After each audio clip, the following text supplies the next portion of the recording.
ეს ადამიანის ტვინია. საუკეთესო შემთხვევაში ჩვენ მისი შესაძლებლობების მხოლოდ 5-7%-ს ვიყენებთ. ჯერ არასდროს არ ყოფილა მთვარე ასე წყნარი. დუმარებით შემოსილი შეღამების ქნარი ქრონით იწვევს ცისფერლანდებს და ხეებში აქსოვს, ასე ჩუნი, ასე ნაზი ერთსამდე არ მახსოვს.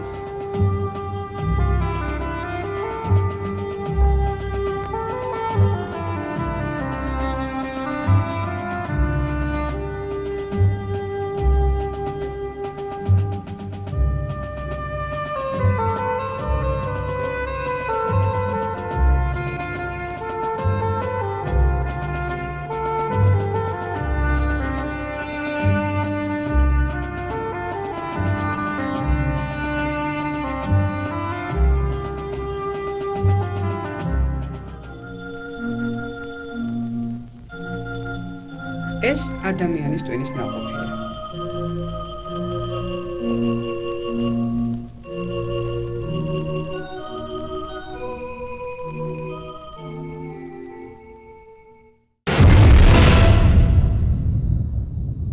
ესეც ადამიანის ტვინში დაიბადა.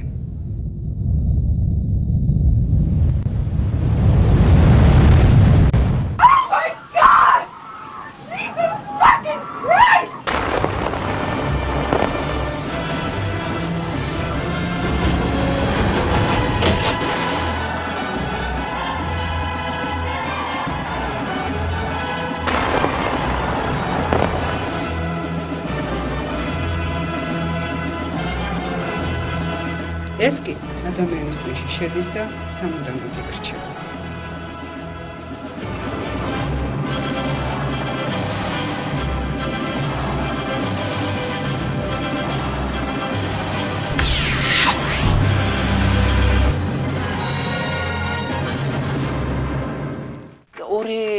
ადამიანია თითქოს მის პიროვნებაში ერთი რომელსაც უნდა ნორმალური ცხოვრება,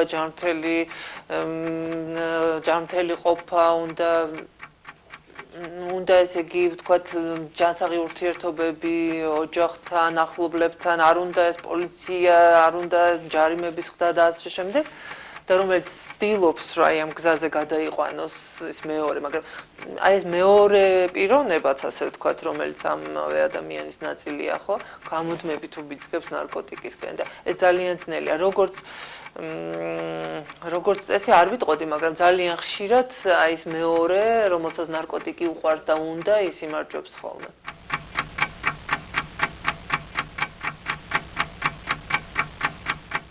ნარკოტიკებს დამოკიდებული ადამიანი ძალიან ხშირად გავს ხოლმე გაცილებით უფრო ხანდაზმულს და გაცილებით უფრო დაუძლურებულს, ვიდრე ის ვთქვათ თავისი ასაკით არის, იმიტომ რომ გარეგნულად ის ძალიან სწრაფად ბერდება.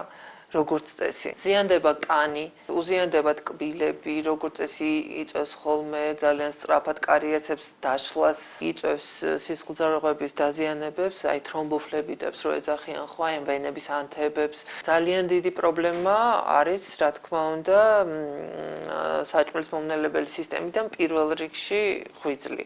ღვიძლი ეს არის ის ორგანო, რომელიც საერთოდ ნებისმიერ ნივთიერებას, განსაკუთრებით ტოქსიურ ნივთიერებას შლის და ორგანიზმიდან მის გამოთავისუფლებას, ასე ვთქვათ, უწყობს ხელს, არა? ამიტომ მთელი ეს ნარკოტიკები და ვთქვათ, მასთან ერთად შესული ეს ტოქსინები, არა, ღვიძლში უნდა გადამუშავდეს. ჩვეულებრივი ადამიანური ღვიძლი ამას რა თქმა უნდა ვეღარ უძლებს ხოლმე რაღაცა პერიოდის მერე და იწყება იქ ჰეპატიტები, რომელიც შეიძლება ვთქვათ, გადავიდეს ციროზში, ციროზი მოგეხსენებათ, რომ ძალიან მძიმედ განკურნებადი დაავადებაა და ხშირად ლეტალობით ანუ სიკვდილით მთავრდება. ამას ემატება ეს, რომ ინექციური ნარკოტიკების მოხმარებისას ძალიან მაღალია რისკი ინფექციური ჰეპატიტის. გული, რა თქმა უნდა, ეს არის ასევე ის ორგანო, რომელიც ძალიან ზიანდება ხოლმე ნარკოტიკების მოხმარების დროს. სხვადასხვა ნარკოტიკი, სხვადასხვა ზეგავლენას ახდენს, ზოგი უფრო სწრაფად ახდენს გულსაყრთა სისტემის დაზიანებას, მაგალითად აი იგივე ეს ვინტი და ჯეფი არა, რომელიც ახლა ასე გავრცელებული არის სამწუხაროდ ჩვენს ქვეყანაში, ძალიან მძიმედ მოქმედებს გულზე. ჯეფის და ვინტის გამოყენებას მიყავს ხოლმე ადამიანი ისეთ ნევროლოგიურ სტატუსამდე, რომელიც დამახასიათებელია ორი ძალიან მთელი მსოფლიოსთვის პრობლემური ნევროლოგიური დაავადებისთვის. ეს გახლავთ პარკინსონის დაავადება და ალცგეიმერის დაავადება და წარმოიდგინეთ, რომ ეს ამ ორივე დაავადების სიმპტომების სინთეზი გვაქვს ამ შემთხვევაში. ენდოკრინული სისტემა, რა თქმა უნდა, ჩართული არის და ძალიან ზიანდება. რეპროდუქციული სისტემა ეს არის ერთ-ერთი სისტემა, რომელიც სხვათა შორის ერთ-ერთი პირველი ზიანდება ხოლმე. როგორც მამაკაცებში, ასევე ქალებში, რომლებიც მოიხმარენ ნარკოტიკს. ძალიან ხშირად ეს არის ხოლმე მიზეზი, ვთქვათ, სქესობრივი უძლურების, ანუ იმპოტენციის, შესაძლებელია იქ უშვილობის რაღაცა პრობლემები მოყვეს და ასე შემდეგ. ძალიან ბევრი სერიოზული პრობლემა მოყვება ხოლმე ნარკოტიკების მოხმარებას ამ სისტემის თვალსაზრისითაც, მაგრამ აი მთავარი მაინც ყველაზე მძიმე არის ის, რომ ყველაზე მთავარს და ყველაზე კარდინალურს, რაც ადამიანში არსებობს, აი იმას ანგრევს ნარკოტიკი. ეს არის პიროვნება, პიროვნული ღერძი. საერთოდ დაინტერესებული ვარ ამ საკითხით და ლიტერატურას ვეცნობ და ხშირად და რაც უფრო დეპრესიული ადამიანი ვთქვათ, ხო, რაც უფრო პესიმისტურია, უფრო არის მიდრეკილი ამისკენ ალბათ. თქვენ ფასეულობებში რა იმე შეცვალა ამ პერიოდმა? რა თქმა უნდა გადაძია. სინანულის განცდა არის რა მაინც არა კომფორტულად რა. ყველაფერი რო გარეგნულად ნორმალურად იყოს და ისა და როგორც ამბობ ცდილობდე რომ ვითომ რაღაც ვერ გაიგოს, არ გაიგოს თუ როგორც არის რა, როგორც მაინც გამორიცხულია, მიფიქრია მაგაზე რომ ვთქვათ, აი ისე ააწყო ცხოვრება, რომ სიტყვაზე კონდეს სამსახური რაღაც ზომიერად იპოვო, ვთქვათ, ის დოზა, რომელიც უნდა მიიღო, ვთქვათ, ფულიც გააგდა, აი ცდილობ რომ ნორმალურად იცხოვრო ამ ავადმყოფობასთან ერთად, ხო, ვთქვათ, თან გაიკეთო და თან ჩვეულებრივად იყო და მქონია მაგის შესაძლებლობა, ვთქვათ, რა, რომ არ მქონოდა, ვთქვათ, ფულის პრობლემა, მქონია ეგეთი მომენტები და ჩვეულებრივად მეცხოვრა, მაგრამ ეს იმდენად მოქმედებს ფსიქიკაზე, მარტო იმაზე არ არის ეს წამალი გაქვს თუ არა, ანგრევს ადამიანს. საერთოდ ეგოიზმი ძალიან წინა პლანზე გადმოდის რა ამ დროს რა. ერთ-ერთი ყველაზე დამახასიათებელი ნიშანია ეგოიზმი რა. აი ის მაგალითად ახლა კაიფში ადამიანს შეუძლია მივიდეს სადღაც და თავის თავზე ილაპარაკოს 2 საათი მაგალითად პანაშვიდზე რა, სადაც იმას ვიღაცა გარდაეცვალა და თავისი პრობლემა აქვს. აი შეუძლია დადგეს და ილაპარაკოს, რომ ის წამალი როგორ ვერ იშოვა, მე იქ რო წავიდა, იქ მოსასვლე თავის პრობლემები გადმოდის რა პირველად. თქვენ ქალიშვილი ხართ. აი სიძერო ნარკომანი იყოს სასიძულოს რეაქცია გექნებოდა. მიფიქრია მაგ ძალიან ცუდი რეაქცია მექნებოდა, მაგრამ აქ ხელის ყურაზე არ არის ლაპარაკი რა. ეხა ის რო დარჩეს, გამორიცხულია რა. ანუ იცხოვროს სულ ესე, მაგრამ დახმარება ჭირდება რა ადამიანს რა, რომელიც ნარკომანითაა რა დაავადებული. ჭირდება სერიოზული დახმარება რა. არის ავადმყოფობა, რომელსაც ჭირდება მორჩენა. ჩემს შემთხვევაში ყოველთვის ვცდილობდი რომ მებრძოლა რა, ამაზე იყო ისეთი მომენტებიც, ასეთიც, ისეთ, მაგრამ აი ესე იგი მარტო მაშინ შემეძლო რომ მომეცილებინა ესენი თუ აბსოლუტურად გამოვეთიშებოდი საზოგადოებას და ყოველდღიურ ნუ ესე რამდენი ხანი შეგიძლია იყო ხე 6 თვე სახში იჯდე კი წაიკითხავ წიგნებს იმ არა ხალხი უნდა იცხოვრო ხო რა გჭირდება ხა სულ ეს ხო არ იქნებია რა როგორც კი გარეთ გასვლა და მე უკვე იცვლებ მორფინის დრო ჩააგდო, ავით სადღაც კუნძულზე რო ჩააგდო, თუ არის იქ ვინმე 2 კაცი იპოვის რა. შვილებმა იციან. პროსი მაშვილმა იცის, რომ ეს პრობლემები ჩემს ცხოვრებაში ყოფილა. გავიგერო, თქვათ, უნერვიულია და იქ რაღაც დედაჩემისთვის უკითხია, რომ რაღაცა ესე ცუდად ხوار გახდება, რაღაცა ესე ამ დონეზე და მაგრამ მომენტში ვიგრძენი რომ გაიზარდა. ეხლა იმას კი ვიცოდი რომ როდეს მე გაიგებ და ისა, მაგრამ უბრალოდ მივხვდი რომ всё უკვე დიდია რა და ეს უკვე ძალიან დიდ პრობლემებს გამოიწვევს რა. ტკივილი მას შემდეგ იწყება, როცა ორგანიზმი ნარკოტიკს ეგუება და დოზის გაზრდის მოთხოვნილება უჩნდება. მალე აღარც გაზრდილი დოზა ბადებს სიამოვნების განცდას. ორგანიზმი ნარკოტიკის მიმართ დამცველობით ფუნქციას ააქტიურებს და იწყება აუტანელი ტკივილი, რომელსაც ვერცერთ სხვა ტკივილს ვერ შეადარებ. ნარკოტიკი კი სიამოვნებას უკვე აღარ განიჭებს, მხოლოდ ტკივილს გიხშობს. წარმოიდგინეთ თქვენ რამდენი უნდა იშრომოთ, მაგალითად იმისთვის რომ მიიღოთ რაღაც ჯილდო და აი ამ ჯილდოს მიღებით თქვათ განიცადოთ ძალიან დიდი სიამოვნება, ხო?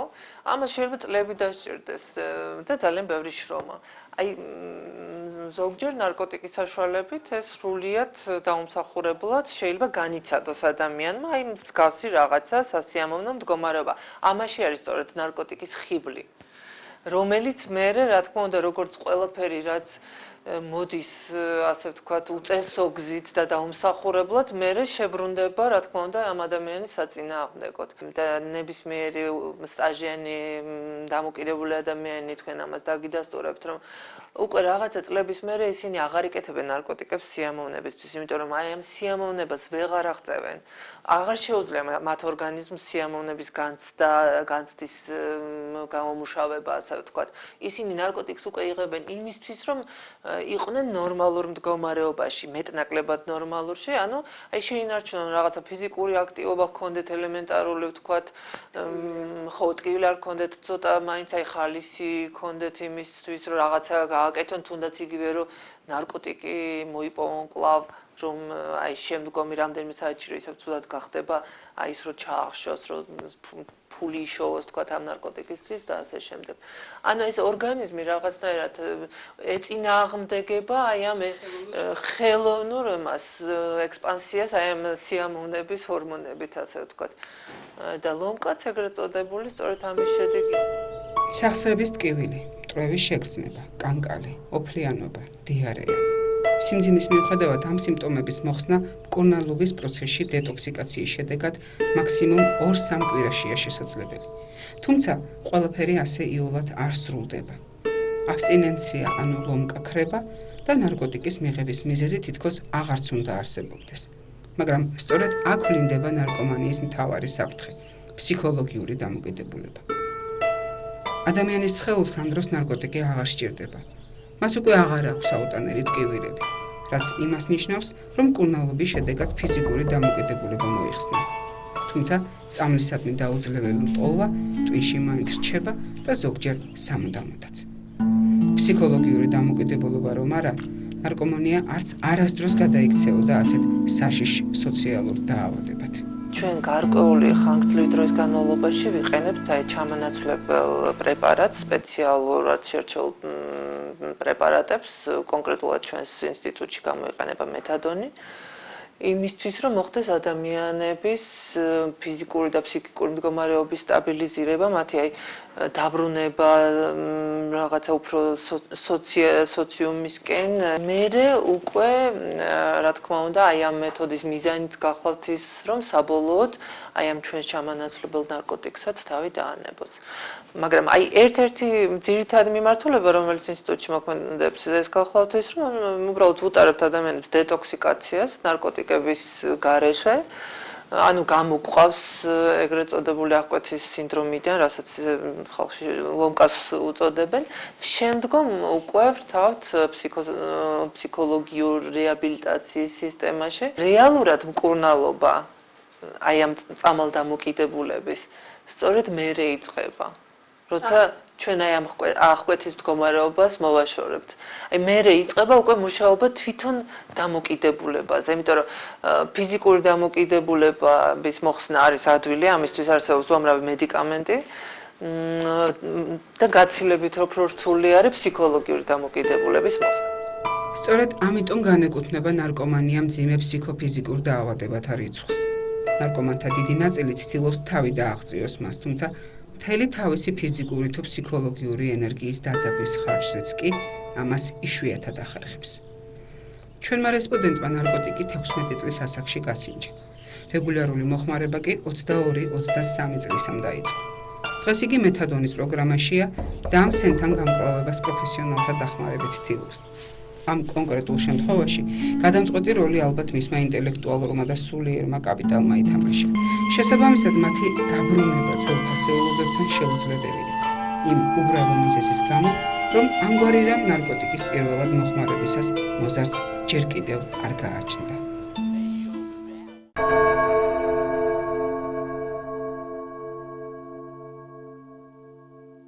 ნარკომანია არის რეალობიდან გასვლა. სული ძლიერი ადამიანი რეალურად უნდა ხედავდეს იმ პრობლემებს, რომელიც დგას როგორც ერის, ისე პირადად მის წინაშე. და კი არ უნდა გაექცეს, არამედ უნდა მოიკრიბოს სულიერი და ფიზიკური ძალა და წინააღმდეგობა გაუწიოს მას. იმ შემთხვევაში, როცა ადამიანი ღებულობს ნარკოტიკს, იგი გაურბის პრობლემებს.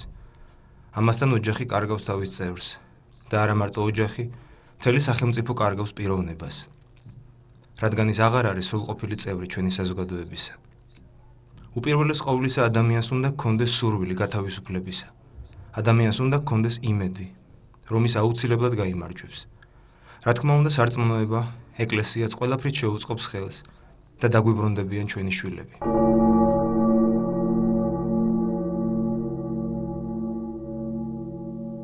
ძალიან ხშირად ვიწყებ საუბარს იმითი, რომ ყველას გვსმენია, რომ თქვათ, აი ეს პატრიარქის გამონათქვამი ნარკომანი არის სირცხვილი. და უსმენ კითხოს, თუ გესმით, რატოა სირცხვილი?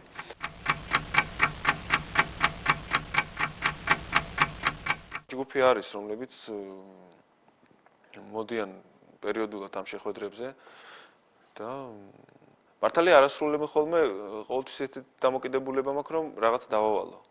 რაღაცის წაკითხვა, რაღაცაზე დაფიქრება. ან თქვათ რაღაც აქციელში თავის შეზღუდვა, ან რაღაც აქციელზე საუბარი უბრალოდ თუნდაც სიგარეტის მოწევაზე, ხო? და არასრულებელ ხოლმე. ზოგჯერ გიჩნდება ეჭვია უბრალოდ ადამიანურად, რომ ხომ არ არის ეს საუბარი ძალიან უშედეგო, მოდიან, ისმენენ, მიდიან, უბრალოდ სიამოვნებთ ახალი გარემო, ახალი საუბრების მოსმენა და ამას გულწრფელად როცა უზიარებ, ისინი ადამიანურად პასუხობენ ხოლმე ამაზე, ირცხვენენ სხვენიათ აშკარად და პირობასდებენ, რომ აი თქვათ მომავალისთვის წაიკითხავენ აუცილებლად. ცდილობა აუცილებლად მიუთითო ესეთი ლიტერატურა, რომელსაც ისინი გაიგებენ. ხო, ეს იქნება პატრიარქის ქადაგება თუ ნათარგმნის ახარება, თანამედროვე ენაზე ნათარგმნის ახარება. ეს ყველაფერი ადვილად გასაგებია მათთვის და სულ ვახდენ იმაზე აქცენტირებას, რომ არ უნდა დაკმაყოფილდნენ მხოლოდ საუბრით, საკუთარ თავთან მუშაობა აუცილებელია. ერთის მხრიდან ღმერთი მზად არის, რომ გვაზიაროს თავის სიკეთეს, სიცოცხლეს, სიხარულს. აი ადამიანი, რომელიც მოდის ზიარებასთან, ეს უნდა იყოს აი ზიარი ჭურჭელის, აი ეს მეორე ნაწილი, რომელშიც აუცილებლად გადმოვა ღმერთი ამ პირობებში. ეს ყველაფერი, რა თქმა უნდა, ეს პირობები, რა თქმა უნდა, მას არ აქვს ხოლმე ხშირ შემთხვევაში არ აქვს შესრულებული. მე მაზიარებელი ადამიანი, ღმერთშეხვედრილი ადამიანი და ამავე დროს მე უკვე სასიკეთო გზაზე არ დამდგარი, ძალიან რთულად წარმოსადგენია, ძალიან რთულად. თუ კი ადამიანი ერთხელ ღმერთს შეხვდება და საუბარი კიდევ ამითაც ხშირად დაგვიწყია, რომ აუცილებელია ჩემი მისია მდგომარეობის იმაში, რომ ძალიან შეიძლება ხმამაღალი იყოს, მაგრამ შეგახვედროთ ღმერთს, მოგამზადოთ ღმერთთან შეხვედრისათვის. ღმერთის შეხვედრის ადგილი არის ადამიანის გული. მე უფრო მეტი მინდა, მართალი გითხრათ, როცა მოვდიოდი დიდი ენთუზიაზმით, ვიფიქრე, რომ აი რო შევხვდი ადამიანს და დაველაპარაკო, გაუზიარო ჩემი სიხარული იმის გამო, რომ როგორი კარგი არის ღმერთთან ყოფნა, ღმერთთან ურთიერთობა. მე მეგონა, რომ ეს ეპიდემიასავით მოედებოდა და გადაედებოდა ადამიანს და ის თვითონაც თავით გადახდებოდა ამ ასე ვთქვათ სიყვარულის მორევში თუ შეიძლება ითქვას, მაგრამ ცხოვრებაში რა თქმა უნდა ესე არ ხდება. იქნება იმიტომ, რომ ეს შეხვედრებიც იშვიათია, კვირაში ერთია. ეხლა უკვე საქმე იქითკენ მიდის, რომ ტაძარში ივლიან, ტაძარში მოვლენ, მოისმენ აღსარებას, მაგრამ მაინც საკუთარ თავთან მუშაობა აუცილებელია, ალბათ აუცილებელია ჩართვა იმ გენერატორის, რომელიც შენ გაწყურებს სიცოცხლეს. თქვენ ციხეშიც გიხდებათ ამ ადამიანებთან შეხვედრა. აი მათი მდგომარეობა რამდენად მძიმეა, რომლებიც გარდა იმისა, რომ ამ სენიტარიან შეპყრობილები თავისუფლებაც აღკვეთილი აქვთ. მე თუ არ ვწდები, ისინი უფრო სინანულით არიან გამსჭვალულები. მე მათ ხვდები მას შემდეგ, როდესაც უკვე ის სიმპტომები, რაც ახასიათებს ხოლმე ადამიანის უეცრად ერთბაშად ნარკოტიკების მიღებისაგან ვარის თქმას, ანუ რასაც აბსტინენცია ასეთ მდგომარეობაში მე არ ხედავ უკვე შემდეგ დამშვიდებულ დამწყნარებულ მდგომარეობაში და ხედავ დიდ სინანულს იმის გამო, რომ ისინი მოაკლენ ოჯახს, ცოლს, შვილს, თავიანთი ოჯახებით ჩააყენეს კიდევ უფრო მძიმე მდგომარეობაში. და მე რაც მინახავს რამოდენიმე თვე, თქვათ ნახევარი წელი, ან რამოდენიმე თვის ტუსაღი, ის მე ესეთი რწმენით უყურებ ადამიანს, რომ ის რომ გაუშვა ეხა არასდროს წამალს არ მიეკარება. არ გასინჯო მთავარი გზავნილია იმ ახალგაზრდების მიმართ, რომლებიც ნარკოტიკს სათანადოდ სერიოზულად არ უყურებენ, უმეტეს შემთხვევაში ნაკლები ინფორმირებულობის გამო. ნუ იფიქრებთ, რომ ეს პრობლემა თქვენ არ შეგეხებათ და აუცილებლად გვერდს აგივლით, რომ ნარკომანია სხვისი ჭირია. ჯერ ერთი იმიტომ, რომ ერთი ადამიანი მეორესთვის სხვა არ არის და მეორეც, ერთი ნარკომანი სტატისტიკურად 6 ახალ ნარკომანს შობს. ამ 6-დან კი ერთ-ერთი სავსებით შესაძლებელია თქვენი ოჯახის წევრიც აღმოჩნდეს.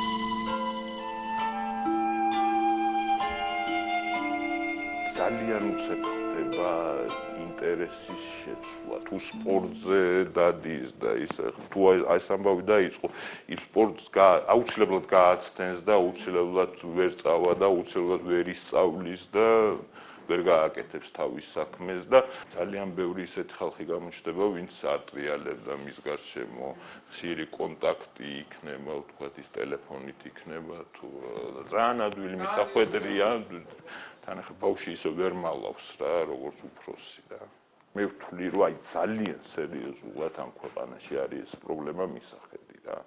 ძალიან სულ დღეს ჩავარდებით რა. რამოდენიმე წელი გავა და ისეთი სიტუაცია იქნება, გინდა დემოგრაფიული, გინდა ელემენტარულად ავადმყოფები დაიბადებიან რა. მაგალითად, ახლა ირანში მიწევდა მე ერთი პერიოდი ხშირად ყოფნა რა და ირანი არის ახლა ისლამური ქვეყანა, იცით, დალევ არის აკრძალული და ნარკოტიკებთან უფრო მობიერი დამოკიდებულება. არა გაყიდვის და იმ სიკვდილის დასჯაც არის რაღაც რაოდენობაზე, მაგრამ აი ყოფიერ დონეზე რა, მაგალითად, ხა ოპიუმისგან ჩაის ამზადებენ. ამდენი ავადმყოფი ფიზიკურად მე არსად არ მინახია რა. ეს ყველაფერი სამწუხაროდ გველოდება რა წინ რა თუ რაღაცას არ ვიზამთ რა. მერე აფთიაქებში იმაში უკვე ისეთი რაღაცები იყიდება, რომ ამის გაკონტროლება ძნელია რა. არ არის არც ნარკოტიკი არ არის, არაფერი არ არის, მაგრამ იმისგან შეიძლება რაღაცა მომზადდეს რა. მე შევესწარი პირადად, შევიდა ბავში, ერთი 18-19 წლის ბავშვი საყიდლად რაღაც წამალი იკითხა და ნორმალური ქალი იყო რა, კიდე კაი აფთიაქის და მოუტრიალდა ეს ქალი. ეს გამყიდველი აძლევდა უკვე და ეს ეთყობა იყო მფლობელი ამ აფთიაქის თუ გამგე და მოუტრიალდა შვილო, დედა გიყვარსო?